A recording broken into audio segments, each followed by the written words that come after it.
ونصلی علی رسول الکریم اما بعد فاعوذ باللہ سمیع العلیم من الشیطان الرجیم بسم اللہ الرحمن الرحیم۔ معزز عزیز سامعین سامعات السلام علیکم ورحمۃ اللہ وبرکاتہ۔ آج ہم پڑھیں گے سورہ یاسین کی آیت نمبر 69۔ وما علمناہ الشعر وما ینبغی ان ہوا الا ذکر و قرآن مبین۔ ہم نے نہیں سکھائی اس نبی کو کوئی شعر و شاعری، نہ ہی ان کی شایان شان ہے۔ یہ قرآن تو ایک نصیحت ہے اور کھلم کھلا کتاب ہے۔ تم اسے شاعری کہتے ہو، ہم نے اپنے پیغمبر کو شاعری نہیں سکھائی اور یہ اس کے شایان شان بھی نہیں ہے۔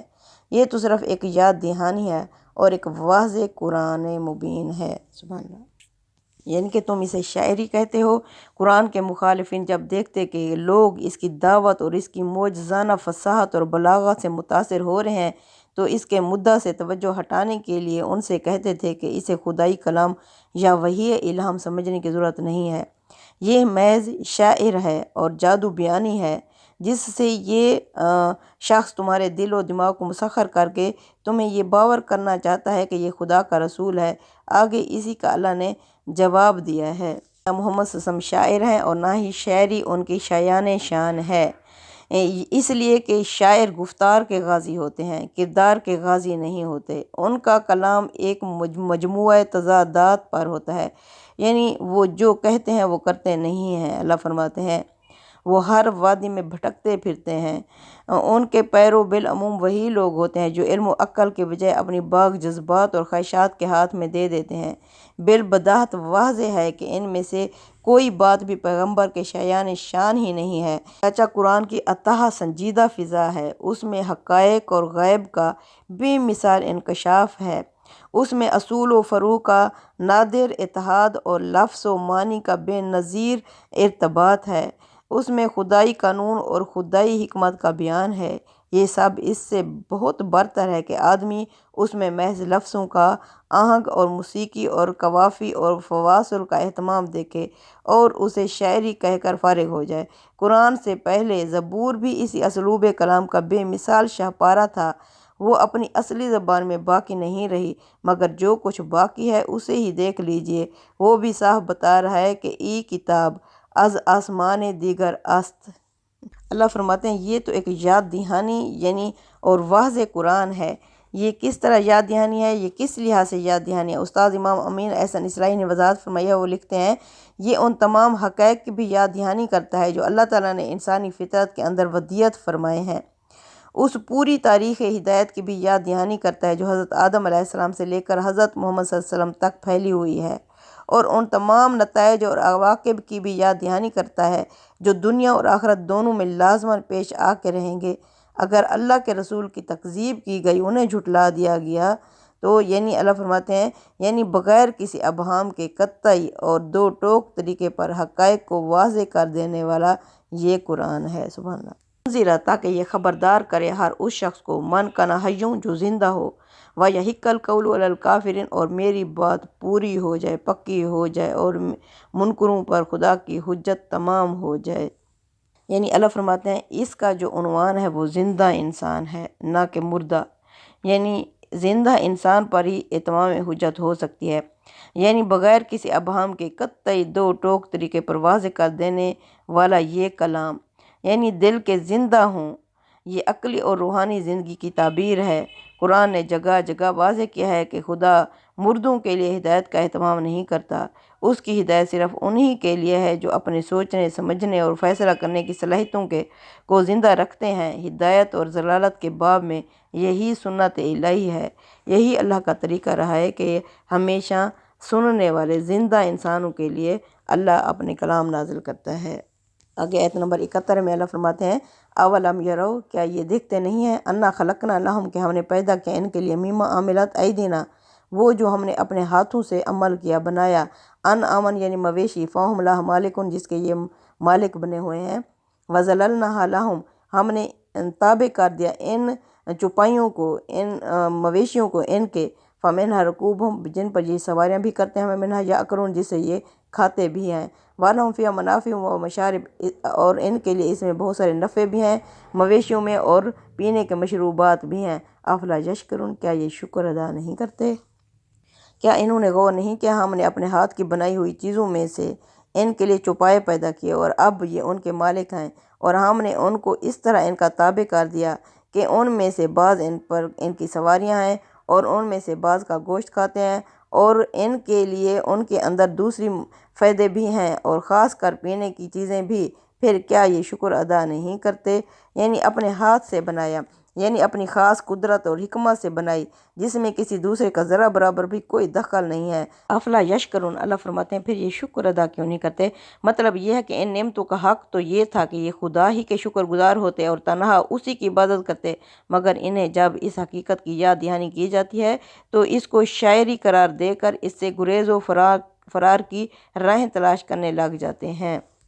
اللہ فرماتے ہیں ان تمام چیزوں کے باوجود آیت نمبر 74 میں وَاتَّخَذُوا، انہوں نے بنا لیا من دون الہ، اللہ کو چھوڑ کر آلہۃ اور معبود، لعلہم ینصرون، شاید کہ یہ معبود ان کی مدد کریں گے، لا یستطیعون نصرہم، وہ ہرگز نہیں استطاعت یعنی طاقت رکھتے ہیں ان کی مدد کرنے کی، وہم لہم جند محضرون، وہ تو ان کے خلاف ان کے دشمن بن کر کھڑے ہو جائیں گے۔ فلا یحزنک قولہم، محمد صلی اللہ علیہ وسلم آپ کو غمگین نہ کر دیں ان کی باتیں، انا نعلم ما یسرون وما یعلنون، ہم جانتے ہیں جو یہ چھپاتے ہیں اور جو یہ اعلان یعنی ظاہر کرتے ہیں۔ انہوں نے اس توقع پر اللہ کے سوا دوسرے معبود بنائے کہ ان کی مدد کی جائے گی، وہ ان کی مدد نہیں کر سکیں گے بلکہ یہ ان کی فوج ہو کر حاضر کیے جائیں گے، سو ان کی بات تمہیں آزردہ نہ کر دے اے پیغمبر صلی اللہ علیہ وسلم، ہم جانتے ہیں جو یہ چھپاتے اور جو کچھ یہ ظاہر کرتے ہیں۔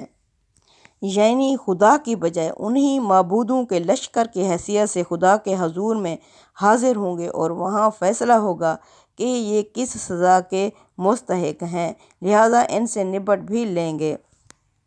آگے آیت نمبر 77 میں اللہ فرماتے ہیں اولم یر الانسان، کیا نہیں دیکھتا انسان، انا خلقناہ من نطفۃ، ہم نے اسے پیدا کیا ایک بوند سے، فاذا ہوا خصیم مبین، اس کے بعد یہ کھلم کھلا جھگڑالو بن کر کھڑا ہو گیا، وَضَرَبَ لَنَا مَثَلًا، یہ بیان کرنے لگا ہمارے لیے مثالیں، وَنَسِیَ خَلْقَهُ، اور اپنی تخلیق کو بھول گیا، کالا کہتا ہے من یحیی العظام، کون زندہ کرے گا ان ہڈیوں کو، وہی رمیم، جب یہ گل سڑ چکی ہوں گی، قل محمد صلی اللہ علیہ وسلم ان سے کہہ دو یحیی الذی، وہی ذات انہیں زندہ کرے گی، انشأہا اول مرہ، جس نے پہلی مرتبہ انہیں پیدا کیا، وہو بکل خلق علیم، بے شک وہ ہر چیز کی تخلیق سے واقف ہے، بے شک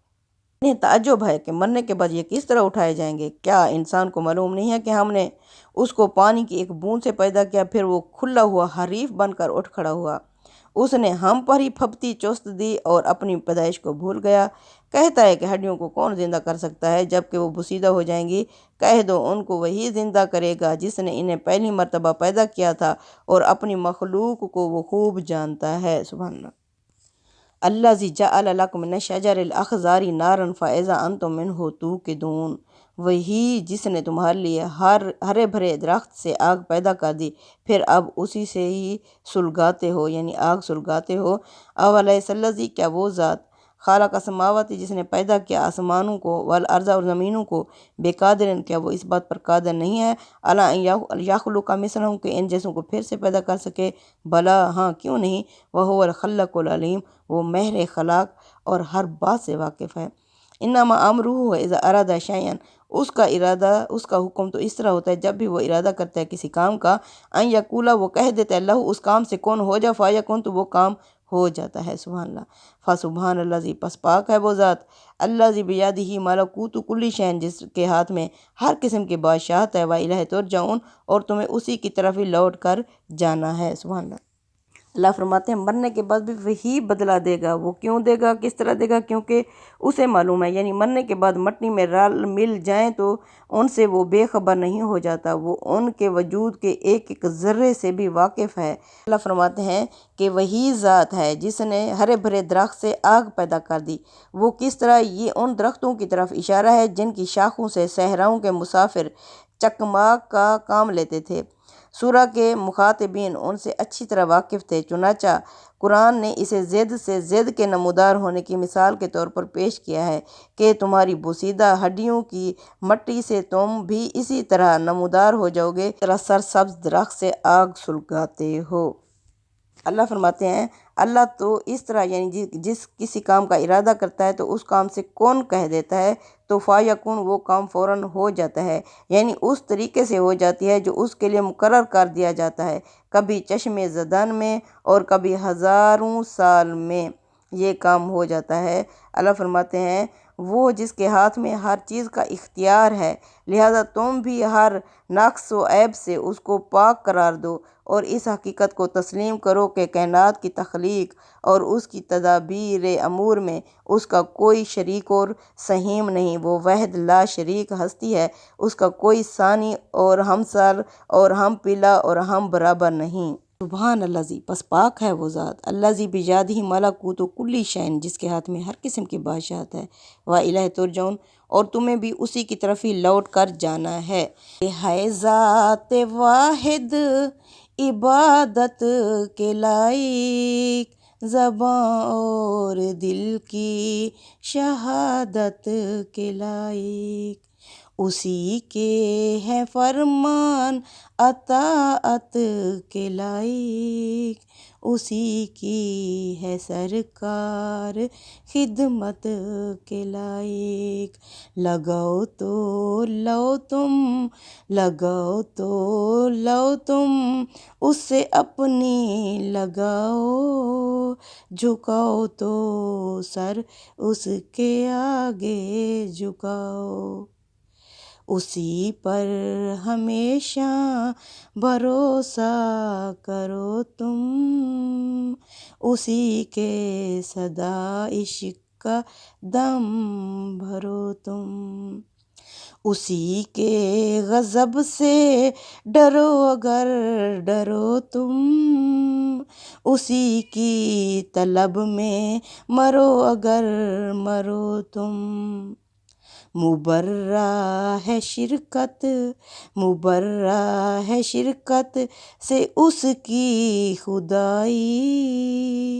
کہ نہیں اس کے آگے کسی کی بڑائی، کہ ہے ذات واحد عبادت کے لائق، زباں اور دل کی شہادت کے لائق۔